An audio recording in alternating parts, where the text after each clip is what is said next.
Lights, camera, action.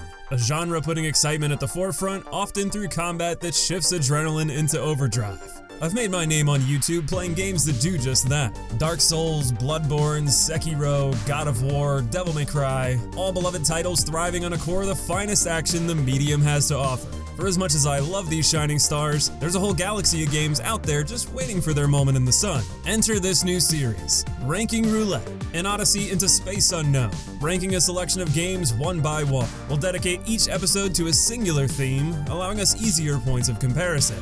However, instead of ranking strictly from worst to best, we'll grade each entry into tiers. S tier, supernatural, nigh perfection, a masterpiece in the making. The sort of games you see contending on best of all time lists. Reserved for the best of the best, not a score you'll see awarded often. A tier for ascendant, standouts amongst their peers, outshining their minor hiccups. These are your contenders for yearly awards, those that distinguish themselves from the pack with bonafide quality dwarfing their handful of flaws. B tier for bravo, admirable effort held back by mild issues. These are the games you see getting 7s and 8s from review publications. Marred by enough issues to keep them from greater heights, these are often still well worth your time for what they do accomplish. C tier for cumbersome, average fare that is bogged down by major problems. Putting a fork in the industry standard of 7 and 8s defining the average, these are the true middle-of-the-road games. These might have some good ideas, but they are equally shackled by crucial design errors. D tier is for don't recommend. Subpar experiences plagued by extreme problems. These are stinkers with a few compelling concepts if you're willing to sift through an overwhelming amount of mistakes burying them. And F tier is for failure, accomplishing nothing of value. A complete and utter blight worthy of pure disdain. Reserved for the worst of the worst, not a score you'll see rewarded often. My hope is that over time we can create a growing list of recommendations that suit a wide range of tastes. Obviously with a goal to find as many S's, A's, and B's as possible while avoiding C's, D's, and God forbid F's. So how will we be loading up on worthwhile games? That's where you come in. In addition to my own selections, I want you to sound off in the comments with games you'd like to see that match a given theme, which I'll share at the end of each video. You can recommend anything from the latest AAA releases to titles so obscure no one but you has even heard of it. I want to play it all.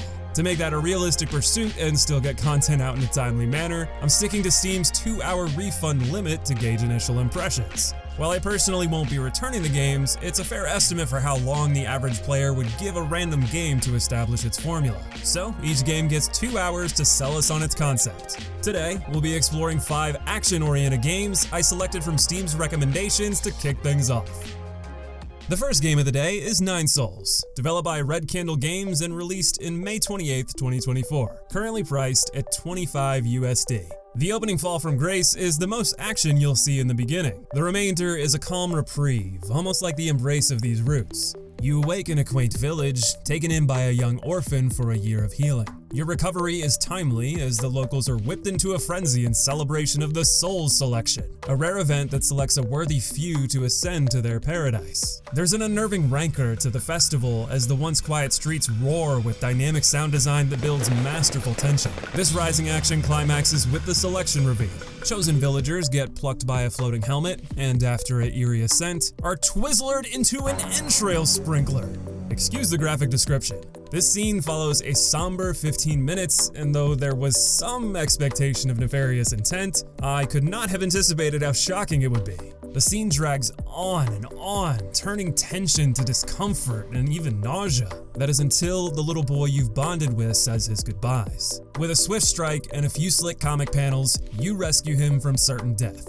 It's the first moment you go from indifferent observer to invested actor, a defining moment that signals the true start of Nine Souls. Before we dive into it, I have to pay respect to how well illustrated the art is. The usage of vibrant color, dynamic lighting, and the dashes of 3D mixed into the 2D plane creates this otherworldly vibe. The sound design and writing are equal part to thank for the brilliant opening that sets an unforgettable stage for the journey to come. As you descend into the depths of the high-tech facility, the contrast from a primitive village only creates more questions. Who is this protagonist? Why does he seem so intimately familiar with the selection, facility, and the Nine Souls? Why are they processing human remains? What is the goal here, and what is the protagonist trying to do? How does he intend to succeed where it appears he failed a year ago? The first 20 minutes sets up incredible intrigue for what's to come, which allows the gameplay loop to take center focus as you ponder these thoughts. Nine Souls pays homage to Sekiro with high-speed deflections being your primary defensive tactic. After all, the best defense is a great offense, which when working fluidly is a great way to heighten action. Deflections protect you, open counter opportunities, and build your talisman, which opens powerful abilities like dodging through and exploding your foes. There are traditional dashes and attacks as well to get in standard offense and reposition, but the most efficient way to win is to deflect and blow your opponent to bits. As you progress, you'll find upgrades that augment your talisman, such as freezing enemies once it's placed. You gain experience points and currency to upgrade your health, offense, and defense, and as you progress the Metroidvania-style world, you'll find new tools that open previously inaccessible areas. While none of this is extremely unique, it's very well executed. Deflect and dodge frames feel responsive, hitboxes are accurate and fair, and while enemy attacks can be overwhelming, with investment in mastering the combat system, you're in control of everything. Easier said than done, of course, but when I was firing on all cylinders, I can hardly remember more satisfying snippets of action. The depth of combat is assisted greatly by immense enemy variety. In my 2 hours with the game, I must have encountered at least a dozen unique designs with dramatically different combat styles. There are melee enemies, ranged enemies, fast beasts, flying hasslers, oversized elites, and boss battles all baked into the regular roster. You might master one enemy type only to get lulled into habits that work poorly against another. Deaths never felt overly punishing, however, with excellent level design marking shortcuts and checkpoints. I particularly appreciated the fast travel system that created a central hub you could return to, but prevented careless travel between shrines. You had to be thoughtful about when to return to base, which made it feel rewarding when you discovered a huge shortcut back to its location. My brief tour showed every sign of a stellar Metroidvania with brilliant action, art, exploration, and enemy design. My only regret is not being able to play more right away.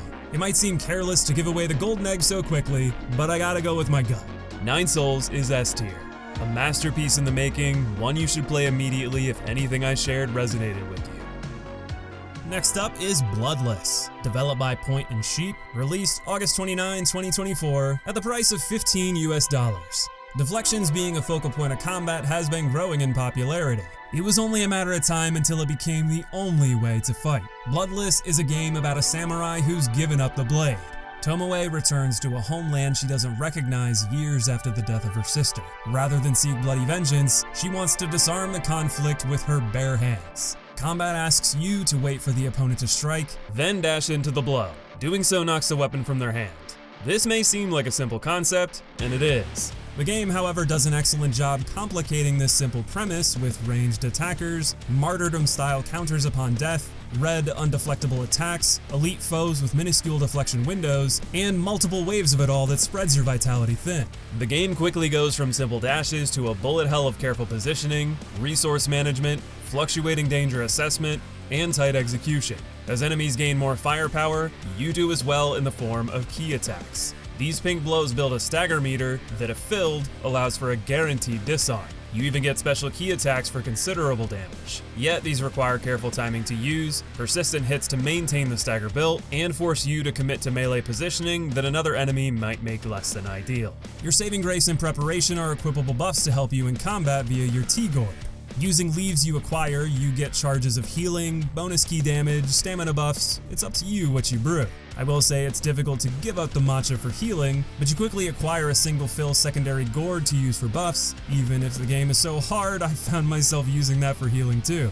Honestly, for the first 80% of my time with Bloodless, the hardest encounters require me to repeat them once or twice. Then out of nowhere, the hidden village of the bullshit unleashed difficulty spike jutsu I had no answer for. 3 waves of 3 enemies each, all of which spam projectiles. Some were deflectable shuriken, though that only saved you the HP loss and didn't count as a disarm. The red cloak ninja mixed in red unblockable kunai that were just close enough together to make it hard to squeeze between. This forced you to move, which cost valuable stamina that you needed to deflect the shuriken. The ground also became a minefield thanks to caltrops the other ninja would toss in pairs. Amidst bamboo trees, it would do a short knockback stun if you bumped into them. Then the red ninja used ranged projectiles projectile weapons to box me in, which you could deflect, but it led to a sequence of required deflects to earn the disarm, while the other enemies kept peppering you with shuriken and caltrops. And if you make it through one set, you get 3 more. Get through these and you get 3 more. All of this is to say, the error margin suddenly evaporated in a way I wasn't prepared for, leaving me to a thunderdome of beatings for my final 20 minutes. Despite this jarring difficulty spike, I never felt like what the game asked of me was unfair. I saw a viable path to succeeding in this encounter, but I needed more time for my own skill level to match. More than even 9 souls, this game has an incredible skill ceiling. The few times I scraped its surface, I felt like I went Ultra Instinct. Chasing that high is what difficult action games are all about for me. I've glazed over other aspects worthy of mention. I loved the predominantly monochrome palette that used splashes of color sparingly to evoke a mood or highlight something of significance. The dialogue is quite humorous, helped greatly by dynamic sounds accompanying the text. It reminds me of Zelda or Paper Mario, 2 of the greats when it comes to expressive sound effects and animations over voice acting. The sound has decent meat to its bones as you come to terms with your homeland viewing you as a traitor for abandoning them, adding friction to your quests. I enjoyed opportunities to interact with the world through side quests that helped characterize the commoners you hope to save, and their bonus trinkets and currency as a reward to help with upgrades didn't hurt either. I do think the game spent a bit too much time on exposition compared to action. The soundtrack was also unremarkable. The gourd system of brewing tea is cool, but I'm not a fan of farming matcha to be able to heal, even if it is readily available. At that point, why not just give a healing flask or a separate gourd for tea that is only for buffs? I do worry the difficulty spike could be a sign of unbalanced encounters to come, and while I found the deflection system satisfying for a short 2 hours, I'm not sure it would remain engaging for the game's full 10-hour runtime. For those reasons, Bloodless can't aspire higher than B tier. Next up is Plushie from the Sky, released in May 2024, developed by Fishwind, available for $12 US. We've distilled deflections to their purest form. Let's take action back to a more classic beat-em-up style. Our weapon of choice? Plushies from the Sky. I'm Timu Tarnished, using a teddy bear as a beating stick and loving every second of it. The animations are so damn cute. Look at her running with the little pinwheels blowing the wind at her back. Her healing is even taking a literal nap mid-battle. The enemy animations are no slouch either. They're somehow the perfect blend of jank and fluid tells, making battle unexpectedly exhilarating. I was on the edge of my seat wondering what the Troll King would do next. The answer was to go literal apeshit. His red hot and rage sequence was a last-ditch effort to tackle me, but my slow-mo barrel rolls bailed me out with stylish precision. Levels are huge sprawls with mild platforming and minions to brawl for XP, and they drop it like overstuffed piñatas. I was able to max melee damage in the first 30 minutes, though you have plenty of options to choose from.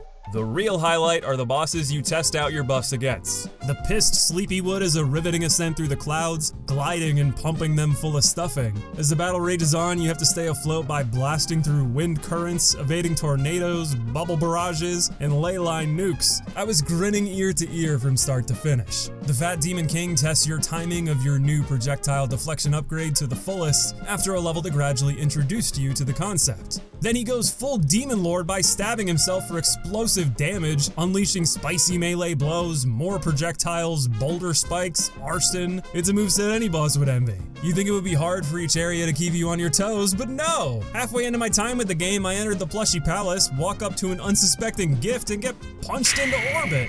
I love this game. It's on the short end. What I've described thus far is more than half the game. I actually finished it just barely within the 2-hour time limit, but it's only $12. And I can say without a doubt this is more entertaining than the latest blockbuster drivel Hollywood is churning out for the same ticket price. I had a blast with Plushie from the Sky. I want to ignore its flaws, but that wouldn't be fair. The art assets are painfully bland. Combat has the depth of a puddle, hit detection was spotty, attack animations are jank even if it does give me a laugh, the latter half of the game emphasizes platforming to the game's detriment, level design in general is a mess with invisible walls everywhere, the soundtrack was a nothing burger, and the ending from my interpretation was disturbing and unnecessary. Before we get into those spoilers, I'm rating Plushie in the Sky as a C tier effort with high hopes for what Fishwind will bring us next. Now, spoiler warning. You can skip to the next timestamp to evade in 3, 2, 1. It turns out the player character was fighting against her twin all along in a 1v1 game.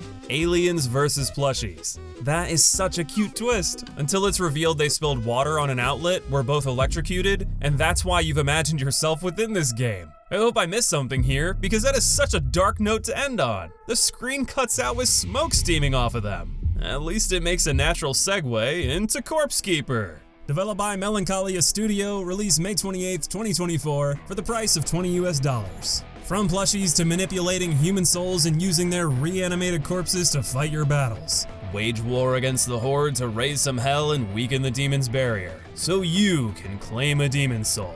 You're given 15 days to accomplish this task, each day allowing you to take on a Darkest Dungeon-esque expedition to level your corpses, acquire resources to strengthen them, create more of them, and bolster your base for future attempts. Within the dungeons are interactables that may contain loot if you brought a key or pickaxe, while objects like Iron Maidens provide you a savage heal mid-journey, or a portal that lets you leave instantly with items for free.